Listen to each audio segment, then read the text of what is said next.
can't hardly do my daily Bible readings anymore. I jump right, get right on there, and then boom, there's something, and I yield over to him and start studying there. So anyway, Father, we just come to you, and I thank you for each and every one that you sent here this morning. Father, I ask that your Holy Spirit would lead us and guide us in your word this morning. Father, I'm bad about taking notes, but I just ask you to rearrange this, change it. Whatever the Holy Spirit wants this morning, help us to yield to that. I'll just give you the prayer. This did come from you, Father, and you've been doing me that quite a lot lately. You just real quickly put something in my heart, and I appreciate that. I thank you, Father, for everything, all the good things. I thank you for seeing Tammy through. Thank you for that answered prayer. I pray for Sue, and there's so many others, not to leave anyone out. William, that was here with us. There's so many. I know I'm leaving so many out.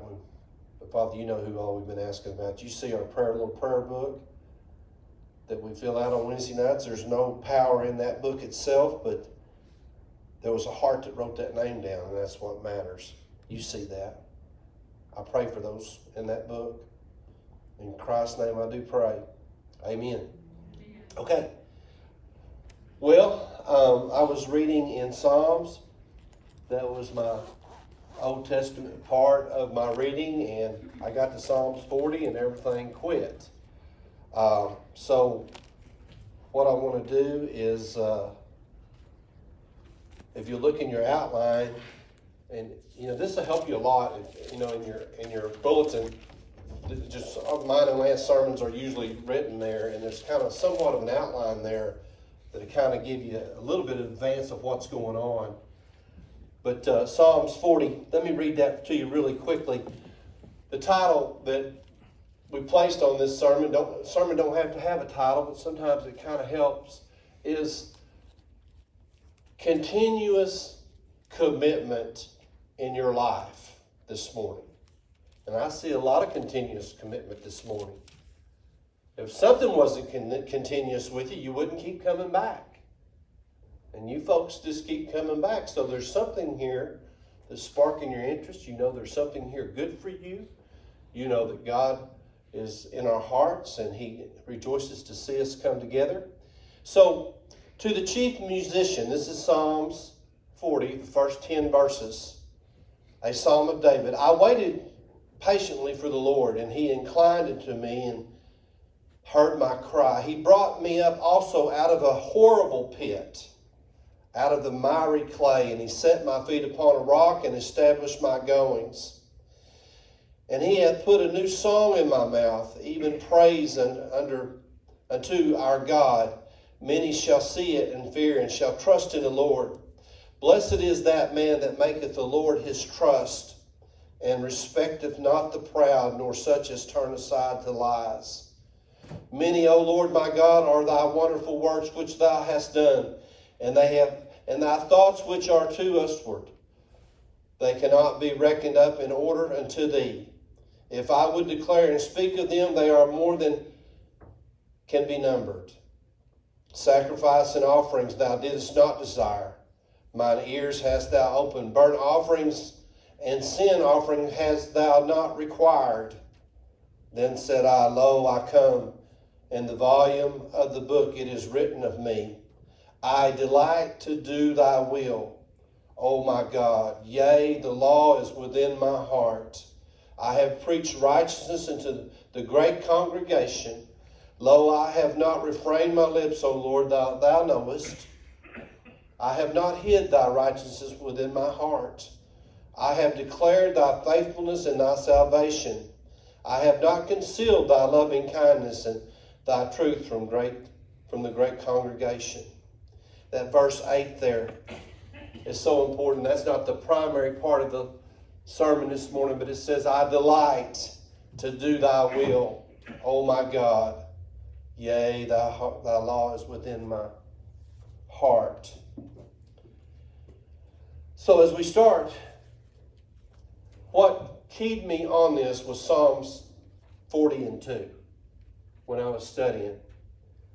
It says that he brought me up also out of a horrible pit, out of the miry clay, and he set my feet upon a rock. And this is the beautiful part of this. This is David talking. And you know, David made some mistakes in his life, but he had a heart for God. This is the beautiful part of this verse, and it says, and he established my goings. I looked up a little bit different translation, and I like to read it to you. It's a New Living Translation on this. It says, he lifted me out of the pit of despair and out of the mud and the mire. He set my feet on solid ground, and I love the way the New Living Translation also puts it. He steadied me as I walked along. I don't know about you, but I need to be steadied almost every day of my life. I need God to lift me up, keep me up out of the mire and that dark pit that's so easy to fall into of sin and depression and loneliness and all those things that come against us, even as Christians. And I need him to establish my goings. And I also need him to steady me as he stands me up, to hold me steady as I walk along. I'd ask you two questions this morning. Don't you want God this morning to establish your goings? And don't you want God to steady you also as you walk along? Do you need that? I do. I need God's direction and his unwavering strength to hold me up and to steady me. I was in the bedroom this morning getting ready, and we had just gotten up, and I don't know, I turned, and the light was real dim, and I don't do this very often, but I turned, and I guess I was facing the wall, and I was thinking that I was going out the bedroom door to the hallway, but I was actually walking into the wall. I thought, well, how silly of me to do this. But I couldn't see. And I thought, well, there's the opening to the, and I bump, you know. And I said, she said, what are you doing? I said, well, I'm walking into the wall. Don't you need God's direction every minute and every day? Are you interested? Let me ask you this. I love this part right here. Are you interested more on where you've been than where you're headed? Now, don't get caught in that trap. Maybe where you've been's bad. Maybe where you've been's good. But it's the past. And God wants us to stay into the future. He wants us to have continuous commitment in our life and not look back. This reminds me of an event in the Old Testament history in Genesis chapter 19. This event is about Sodom's depravity, where God destroyed Sodom and Gomorrah. I don't know how I got there, but through studying I wound up there. In Genesis 19, verses 23 through 26, the sun was risen upon the earth when Lot entered into Zoar. Then the Lord rained upon Sodom and upon Gomorrah brimstone and fire from the Lord out of heaven. And he overthrew those cities and all the plain and all the inhabitants of the cities and that which grew up upon the ground. In verse 26, though, it says, but his wife, we know the story well, she looked back from behind him and she became a pillar of salt. There's nothing wrong to ask God to bring you out of the miry pit. I think most of us here have probably done that. We don't want to take for granted that everybody has. That's why we preach the way we always preach. But God can bring you up out of the miry pit of sin. And if there's sin in your life, he can forgive that. But he wants to do more than that. That's the greatest thing right there. That's the greatest miracle that God can ever perform in your life, is to save you by grace. But what he wants to do, he wants to steady your goings. He wants to give you instructions on what he would have you to do and how to live your life and how to move forward. God loves a forward movement. And he wants to set your feet upon solid stone, a solid foundation. And he wants to steady you while you're there. You say, well, Brother Larry, you probably don't need to be steadied very often. I do. Because the more I step out, the more Satan tries to step in. You know he's after me. You know he's after Brother Lance. And I've got news for you. He's after you too. Old Satan is. And we need him. We need his forgiveness. Then we need to say, Lord, I don't know what to do from here. But I know that you're going to set me up on a solid stone. David believed it. That's why he wrote this Psalms. You see, it says, establish my goings at verse 40:2. I looked that word up, going. A going is an act or an instance of leaving a place, a departure. Leaving one place and going to the other. Going from the old man of sin into the new man of forgiveness by grace. An act of moving forward. As Christians this morning, we always want to be moving forward. We always want to be learning more about Jesus. We're always wanting to strive to be more like Jesus. We need to be moving forward. And David realized that. Lot's wife was more interested, see. For some reason, something was drawing her back. And his wife was more interested in where she had been than where she was headed. The angelic message came to her in Genesis 19:17. You got that, Ashley? I'm working Ashley pretty hard this morning. Genesis 19:17. You ain't found it yet? No, just 23 to 26. Okay. And it came to pass when they had brought them forth abroad that he said, escape for thy life. The angel warned her, move forward with Lot. Move out of the city and its city limits. And also he told her, if you'll watch, get out of the plains area too. Because I'm not only going to destroy the city of Sodom and Gomorrah, I'm going to connect its plains and I'm going to take it out too. So move past the plains. Escape for thy life. Look not behind thee.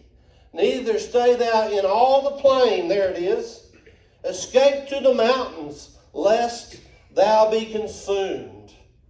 That's why God wants to always be involved in establishing your goings. And always be there with you to give you instructions on what to do about this and what to do about that and what direction to take. Establish my goings. So Lot's wife paid the price for looking back. She paid the price for discarding the angelic warning to flee without a backward glance. And we do the same. We do the same by listening that God tells us to move forward. I'll tell you a story real quickly. Brother Edgar Wilcox, that's one of my elderly men that I visit most Wednesdays. Most Wednesdays I'm there and spend 30, 45 minutes with him, and we read the Bible. Brother Frank Davis was quite a man. He passed on. We seen him almost about 2.5 years. And in that process, Brother Edgar moved in with Brother Frank. And so I started getting to read to both men. Well, Brother Frank passed away. Now I still go see Brother Edgar. They call him Red. He's quite a man. Matter of fact, he ministers to me more than I minister to him. He has such knowledge. All the things, the treasures we're missing. I don't know where you're treasure hunting at, but I can show you where there's some treasure not too far from you. But as the Sunday school lesson told us, we need to learn how to manage our time to things that are good. I can show you where some treasure is, just right down the road here. Brother Edgar Wilcox's room. We come in on most Wednesdays, and I don't make every Wednesday. There's times I can't. But I'll tell you about this last instance. If you don't think that pursuing after the things of God, going after the goings of God, and letting God lift you out of the miry clay and setting your feet on a solid foundation and pursuing after Him, if you don't think that God's Word and reading that Word and letting it enter into your heart's important, I'll tell you from an elderly man that knows, a devout Christian man. We're in his room and we're reading. I believe it was in Romans. I can't remember exactly what chapter. It's a long chapter, and we're reading and we're studying. And I come over here and we read that same chapter here. A man knocked on the door. I'm about 3/4 through the chapter, and it's good. I mean, we're really going into this word. He knocked on the door, and Edgar told him to come in, and he came in. He's with hospice. And he comes by and sees Edgar so many times a month, I guess, or a week. I don't know how they do it, but evidently Edgar, I don't know the whole story, and I hope I'm telling you right, but evidently he's been referred to hospice. He looks like he's doing fine to me. But this good-looking young man, he come in, and I said, "Sir, I can stop if there's something you need to do with him or you need to talk to him." He said, No. I said, "I've got about another 5 or 10 minutes and we'll be done." So he sat down on the vacant bed right there, and he's facing us, this man from hospice. You know what impressed me, though? Well, I don't know what got you going this morning. I don't know what's got your anxiety up, if it is up this morning, or the worry, or whatever's going on with you. But let me tell you about a man who knows how to establish his goings. Let me tell you about a man that knows how to lay it all upon Jesus. You know what he said? He recognized the boy and he knew what he's there for. See, hospice most times, it's a good thing. It's a good thing. But most time it deals with the end of human life and how to keep that life as comfortable as it possibly can and pain-free. That's usually why they're there. Sometimes they come in a little early. Sometimes they may get there a little bit too late. But you know what Brother Edgar said? Now, he's in the Word now. He's establishing his goings. He said, "Son, what you have to offer will wait." He said, "What you have to offer will wait." He said, "This," talking about that Bible reading, talking about that Bible study, "this is what's important." Amen. I couldn't hardly finish the chapter thinking, my God, I kind of felt sorry for the guy. He said that what you have to offer will wait. What we're doing here is what's really important. Everything, I quoted him, I wrote it down. Everything else can wait, he told him. I'm thinking, ooh, you know. This is what will matter, he told him, in the end. Not what you have to offer, but what God, he actually said me, he didn't mean that. What he meant was what the Bible, what we were doing together, what the Bible was offering him. See, the Bible, listen to me. What do you got on your mind this morning? What's troubling you this morning? Let me tell you, what the Bible, what God has to say to you is what's going to matter in the end. That's right. When you can tell hospice, wait a minute, till we're done. David understood the importance of what would be explicitly commanded through Paul in Romans 12, 1 and 2. In Romans 12, 1 and 2, he said, "I beseech you, brethren, I beseech you, therefore, brethren, by the mercies of God, that ye present your bodies a living sacrifice, holy, acceptable unto God, which is your reasonable service." And he said, "And be not conformed to this world, but be ye transformed by the renewing of your mind, that you may prove what is that good and acceptable and perfect will of God." How do you renew your mind in the things of God? Just like we were doing in that little nursing home room. Edgar was spending those 45 minutes renewing his mind. Oh, he knew the Bible. He knows it better than I do. He don't like for you to read out the New Living Translation or NIV because he don't know it. He knows the King James Version of it. That's what he was raised on. And Brother Frank was the same way. Moving forward in the things of God. In other words, what he was telling the little hospice worker, and nothing against them, please. Listen, I've had much experience with hospice. With my own family, my own people, my own mother, my own mother-in-law. Thank God for him. I don't mean it that way. I don't know if this man was a Christian or not. But what was important that Edgar, in his maturity in his life, had learned how to move forward in the things of God. And that's what I'm telling you this morning. Learn how to move forward with your life every day in the things of God. Delight in doing God's will in your life. David here was saying that in many words. He was saying he's setting a precedent from a past situation. Psalms 40 and 2, he said, he brought me up also again out of a horrible pit. I know I've read it 3 or 4 times. Out of this miry clay did he bring him up, and he set his feet upon a rock, and he established my goings. And David's bragging on the Lord here. He's glorifying the Lord because God had established his goings. See, God, by his grace, had taken David from no footing. See, he lost his footing. You ever lost your footing? God had taken David from no footing to sure footing. And God can do us that way too. In Jeremiah 38 and 6, if you remember,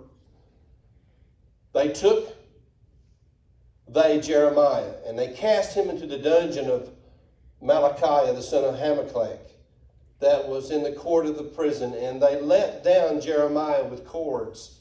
And the dungeon was bad enough, but it goes on to say, and in the dungeon there was no water, but mire. So Jeremiah sunk in the mire. Dungeon's bad enough, but at least it would have been better if he'd been on solid ground. Can you imagine being dropped in a dark hole?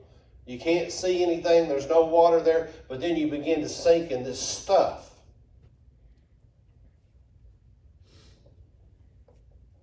Psalms 40 and verses 3 and 4, we've done read once, but and he hath put a new song in my heart, David said. Well, can he do me that way, Brother Larry, today? He can. I would assume, from talking to Brother Edgar, that he's led many, many people to Christ in that little room that he's in.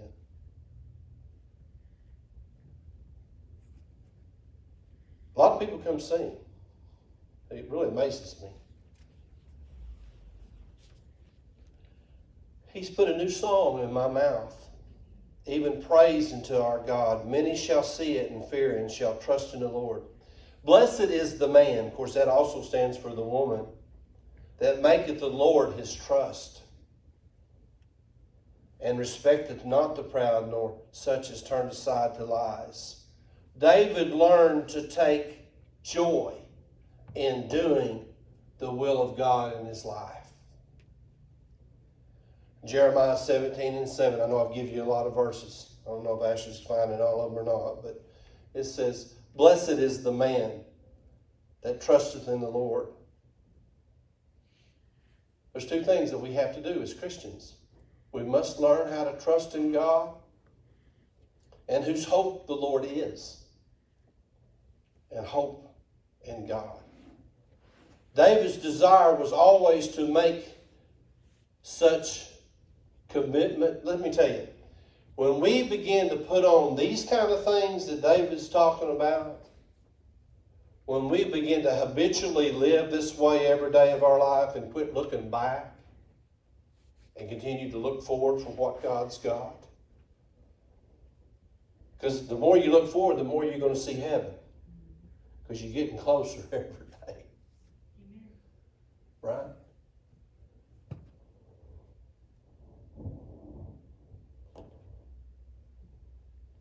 David wanted his commitment to be contagious. Brother Edgar's commitment's contagious to me. And if you want to be a witness, you live the life. You live the life that David was so proudly glorifying God over here in these first 10, all of Psalms 40. Matter of fact, most of all of Psalms, especially his first 10 verses. He wanted his commitment to be contagious. And so should we. So should we. Psalms 40 and 9. I have preached righteousness in the great congregation. Lo, I have not refrained my lips. O Lord, thou knowest. David loved to talk about the good news of righteousness. It is good news for you. Righteousness is identified as God's righteousness in the next verse. That's what makes this difficult thing so easy. Because actually what you're doing it in, you're not doing all this in your own righteousness. You're doing it in God's righteousness. That makes the difference between success and failure. When we know that we're doing everything that we do in God's righteousness and in God's power. Psalms 40 and 10, and I'm winding this down. Christy, if you want to, you can come on up. I have not hid thy righteousness within my heart. I have declared thy faithfulness and thy salvation. I have not concealed thy loving kindness and thy truth from the great congregation. Don't you want God to establish your goings this morning? Don't you want it? I know you do. It's so much easier when you just say, God, where do I go from here? What do you want me to do next? How do I do it? And can you provide the supplies to get it done? And the Bible says yes, yes, yes, yes, yes, yes. Don't you want God to steady you up? To steady you as you walk along?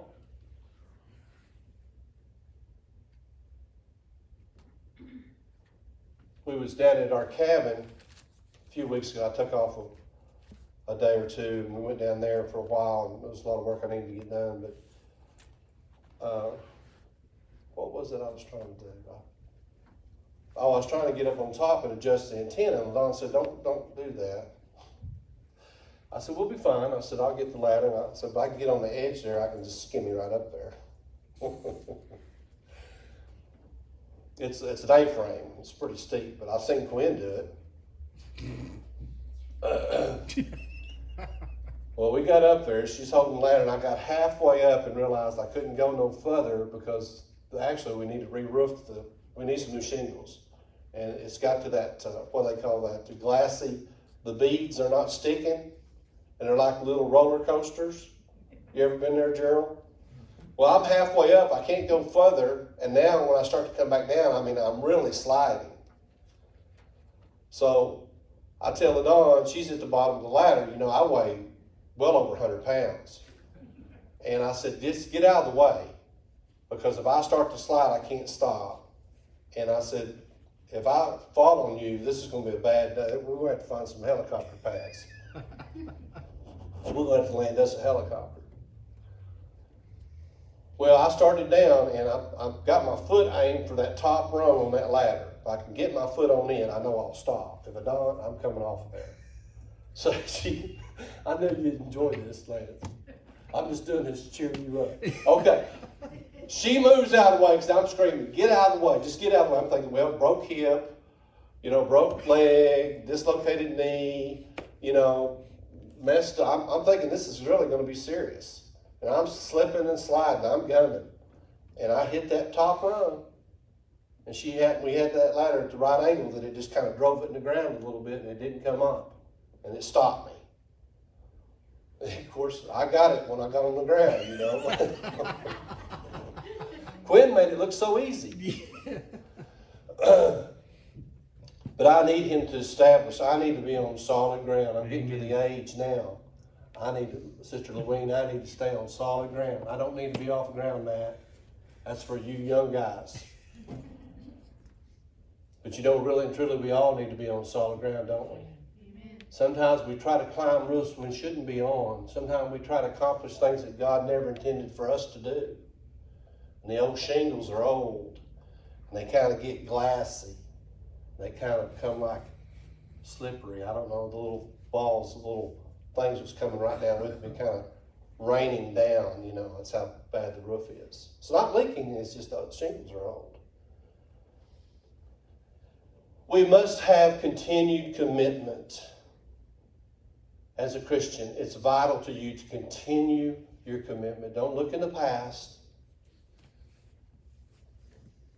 Continue to look to the future. Set your sights on heaven by moving forward in the things of God for your life.